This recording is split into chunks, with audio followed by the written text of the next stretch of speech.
some kind of thing happening up here on Kalakaua. Maybe a race or something? About 6 a.m. I was just turning 6 a.m. Just walked me here to work. She moved to another location for her work, and it takes like only 5 minutes to get there. I mean, because it's right, well, it's right here. And so we haven't done a lot of those walk videos in the morning because she gets here too quick, you know. Oh, I better cross the street while I can. 3, 2, 1. Yeah, this is I'm guessing a race. It's funny because so many things go on here, like on Kalakaua, like parades and like food festivals and stuff like that. But I don't keep track of it. So like I'll be doing my regular perimeter walk around the neighborhood, and I'll notice like, oh wow, something's happening, you know.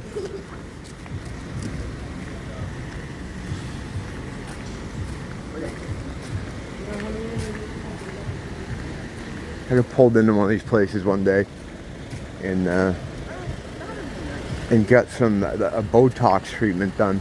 Oh, it was up here, I think.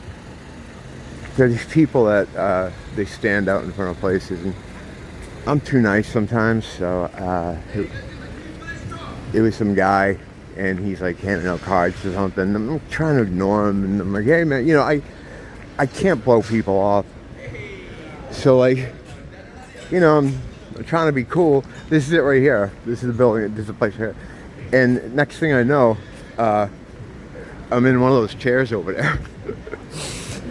He's doing like his Botox thing, and he kind of showed me how it works. So he was doing one side of my face with it. I ended up doing a video like right after it, showing the effects of it, or you know. Can I go here? I don't know. The light. I guess if everybody else is going, I'm gonna go.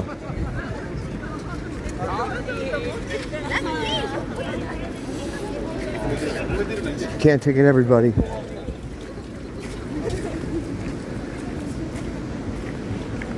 This place up here is awesome on the second floor here. It's called OMG. Oahu Mexican Grill. Oh, yeah, there it is. Yeah, it's fucking awesome. Got like a plate of French fries for $22, but it's good. This door is so cool. When the light comes through in here, it makes like a thing. Oh, there it is. See the floor with all the crosses there? That's pretty cool. I always wanted to come in here, but I've never been inside.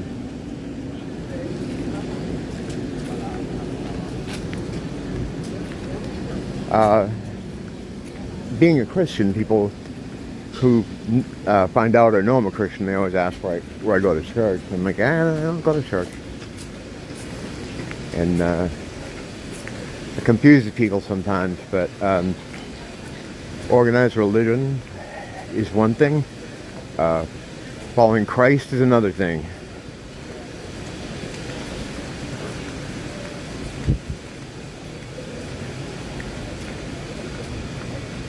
It's kind of chilly for this place today. I was looking at this on the on poll last night, looking at news and shit. And the guy brought up a good point about the AI situation. You know, I mean, it's being used for everything now. A lot of online articles you read are AI written. Advertising is done with it now, but it can also put just about anyone, right, into any situation and have a photographic evidence, or of anyone doing anything, and eventually it'll be video of anyone doing anything. So stuff like that will no longer be able to be used in a court of law, or to catch people doing crimes. And his theory is this will be the gateway into a complete surveillance state. You know, because they'll say like, well, we can't tell what people are really doing, so we kind of have to watch them, you know, so that we know. And it won't be like, it won't be immediately in your homes, but it'll be like in certain places, probably public buildings. It'll like everything, they'll start slow, and then they'll encroach into your life. Like, okay, if you rent in this building, you have to have we have to have surveillance on you because of certain laws. Then certain zones, like, you know, parts of a county, then a town, then there's just going to be surveillance everywhere. Where wherever you go, there will be some kind of camera on you. You know, I'm sure they'll hold out on the bathroom and bedroom thing at first, and then eventually it'll be accepted. It'll be another one of those frog in the boiling water things where it'll be laid out, like I said, like only, you know, certain areas will have it, and people can just decide to avoid those areas, and then eventually it's going to be everywhere because they really want that. And the other thing too that's like trying to figure out is this whole plane thing, like why they're trying to terrify people, keep people from flying. The way they do things normally is they figure out what they want, and then they work backwards. They what is that word? Retro. Oh fuck! What is that when they I don't know. They reverse engineer. Thank you. No problem. They reverse engineer a situation to get what they want. So I think what we're seeing here with this plane stuff, and like I just said, AI, they're doing kind of the same thing. They're reverse engineering situations to ultimately come to the point that they want to be at. So I feel like they want to keep people from flying, you know. I mean, that seems like that's the obvious thing. But why? You know, like why do people buzz me too? There's a lot of room out here, buddy. The guy, so like, this dude up here, I could feel the heat coming off him, and like one more centimeter, and I would have had his fucking sweaty, gross man on. Running is stupid, by the way. You're just destroying your knees. I watched it happen in real time with members of my family. What you're doing is you're just slamming your fucking legs on the pavement. You get the same thing out of walking. It's fucking insane. My brother-in-law had a heart attack doing it. I didn't know that until recently. I don't know how you found out about that. I think my sister maybe. I keep in touch with one of my sisters fairly often. But yeah, and then my niece, who's young, she's like, man, I don't know, 20 now, maybe 19, 20. She fucks her legs up, her knees up running. I think a lot of my family runs. They got into this running thing in the early part of the century. And they almost all of them have some kind of problem from it. Because like I said, you're slamming your legs down, usually onto concrete. And you're not burning any more calories than you would from a fast walk. It's crazy. It's like one of those things though, like I was talking about yesterday, how you can't, if you have some information or some knowledge that you know is probably good or correct. Hey, that looks like the it's early. That looks like the Gnostic lion that always pops in on the videos. All right.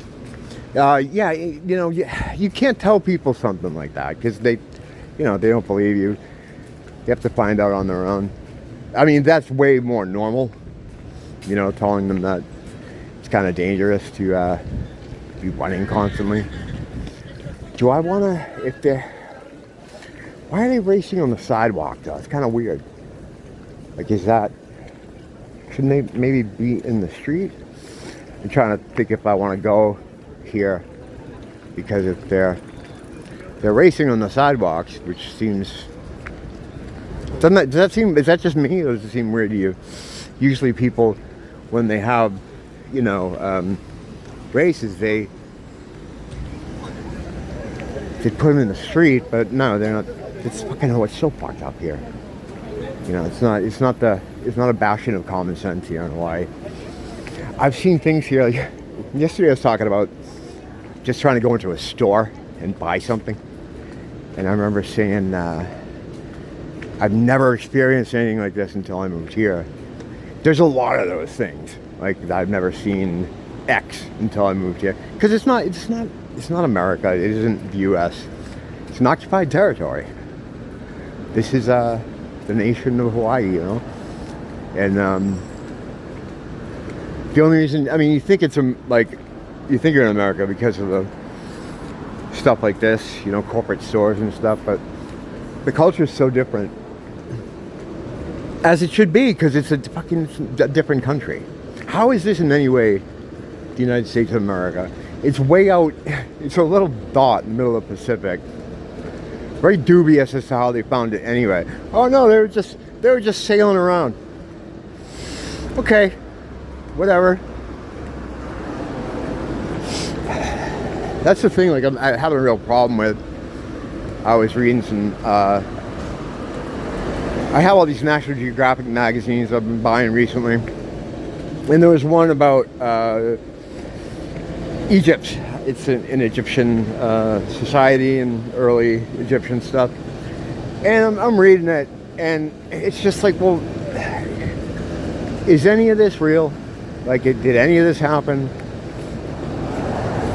The more we learn and begin to understand about our history being, for the most part, fraudulent, it kind of makes looking at materials like that, you just want to, you know, throw your hands up and be like, whatever. You know, it's hard to, I mean, there are things about it, you know, and they, Egyptian gods and the way they worshipped, and, you know, Horus is always going to be Horus, and Osiris will be Osiris, and Anubis will be Anubis, and, you know, they've been through the ages. But as far as them trying to tell me about how Egyptian society worked, or what it was like there, it's like, really, were they? Sorry, my non-existent long COVID.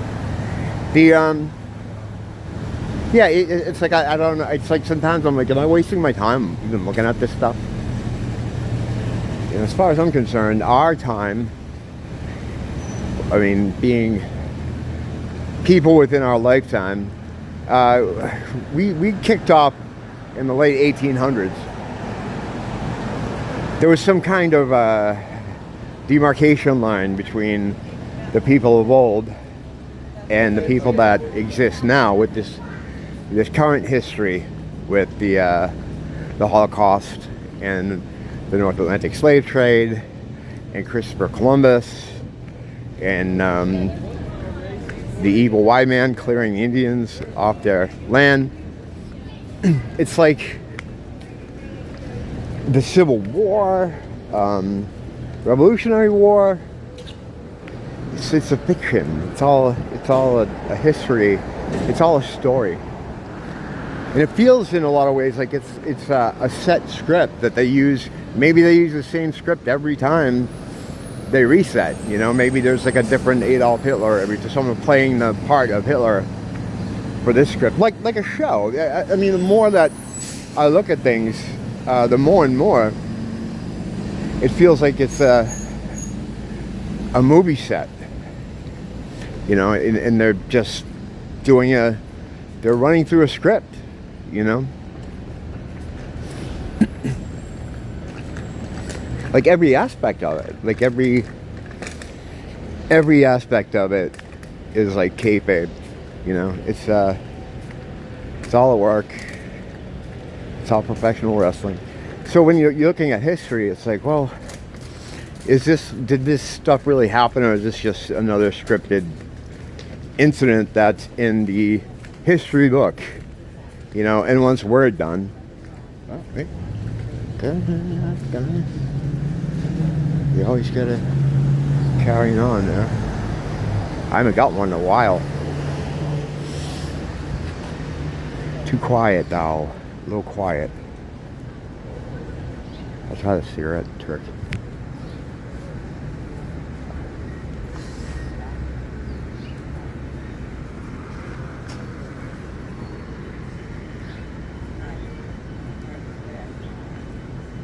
After that last disaster, I kind of want to redeem myself.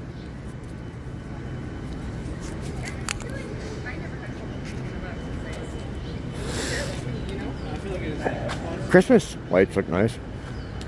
We're just kind of stalling here, seeing if they come to me. Oh, the camera looks like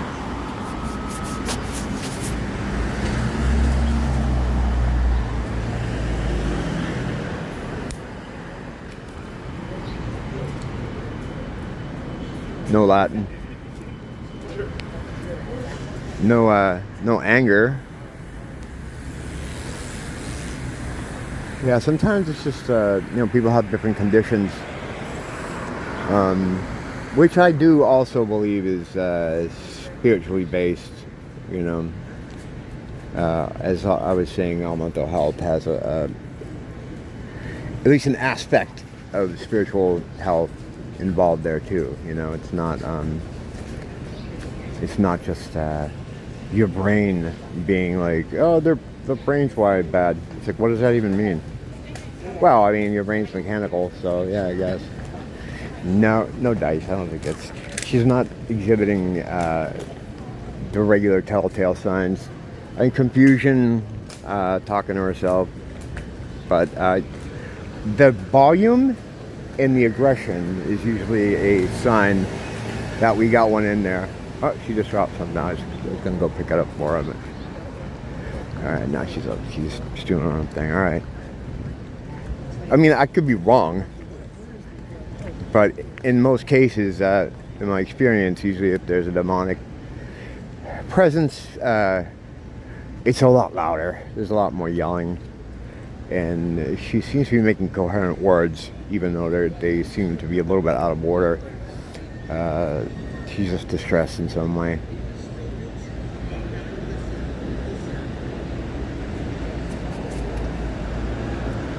Demons, usually when they're inside a person, at least in my experience, when they're walking around out here, they tend to be more social. They'll usually come to you, or they come to me, because it's like they're trying to.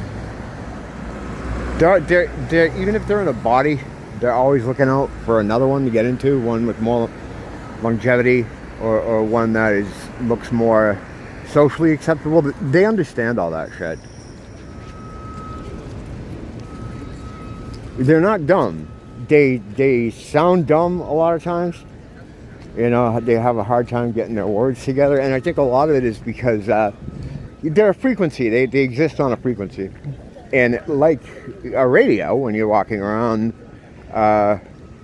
you're trying to get that frequency to connect with your antenna, and it's coming in. And sometimes it'll come in staticky or in bits, or you'll get a piece of it, and then you lose it, and then you get a piece of it.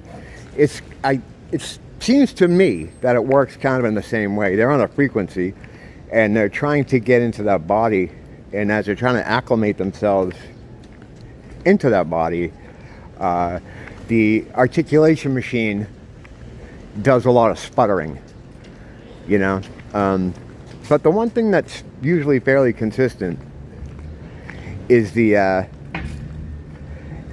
noise and the aggression. It doesn't have to be screaming like the last one that I couldn't do anything with, that woman near my house. She was quiet. She was talking quietly, but the way she was enunciating was aggressive. She's like like that. I heard her before she came behind me. I think she came. Yeah, she came from walking behind me, but I heard her first. I always hear them first. I always hear them first. And sometimes when you're near them, there's like a presence, right? Like I tried to explain this before.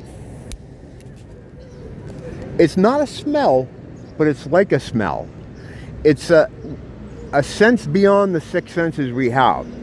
It's like a seventh sense that we don't know how to use anymore, or that was removed from our hardware, where it's, I guess, a feeling, but the sense it's closest to would be a smell. It's an olfactory, whatever, you know what I'm saying. It's somewhere in there. I described it before as like a static on rotten meat. I got that from a soldier once who was talking about demonic stuff too with me, and yeah, it's like that. You feel it in a way that it would be a sense that we don't use anymore, but it's closest to smell, if that makes any sense.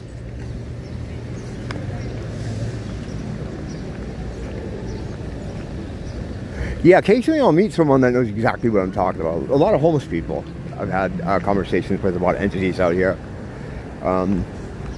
It is, you know, it is what it is, you know. More people are seeing this stuff and experiencing this stuff. As the veil thins, as their method of transmutation has begun to shit the bed from overuse. I think they've done this like so many times, as far as, you know, like I was talking about redoing history, the history script. They've drawn our loose from us. I think we're at the point now where they're not going to get much more out of us. And that's why they want to do like this reset, repopulate, put new batteries out there, and then do it all again. But I think the difference this time is it's not so much that they've gotten all they can get out of us. It's that their method of transmutation, whether it be magical or some kind of technology we don't understand, is shitting the bed. It's shitting the bed. Astrologically, it's the end of an age and the end of a cycle. I'm not the astrology guy, but I was told that that an event like this, where these two things happen at once, has never happened before. In our lifetime of when they recorded this stuff or discussed this stuff. So that might be significant too, but the veil is certainly thinning, because we're seeing things that we just would never see before, noticing things we wouldn't notice before. Like the Bible says, the scales are coming off the eyes. And, you know, not for everyone, but for, you know, for us.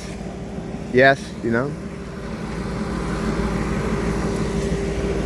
It was a nice little walk. It's already starting to get warmer.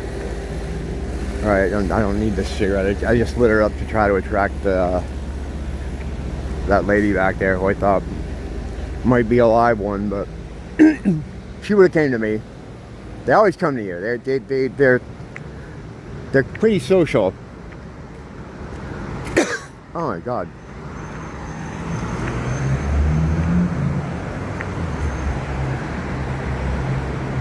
Alright. I'll be back with something of average entertainment value. I can stop lying and saying I'm coming back with something good. Remember, when you lie, it hurts you energetically. Even white lies. Your spiritual health bar gets a ding. Every time. As far as I know. Or at least most of the time. It's most of the time, every time. Don't blame the teacher, blame the school.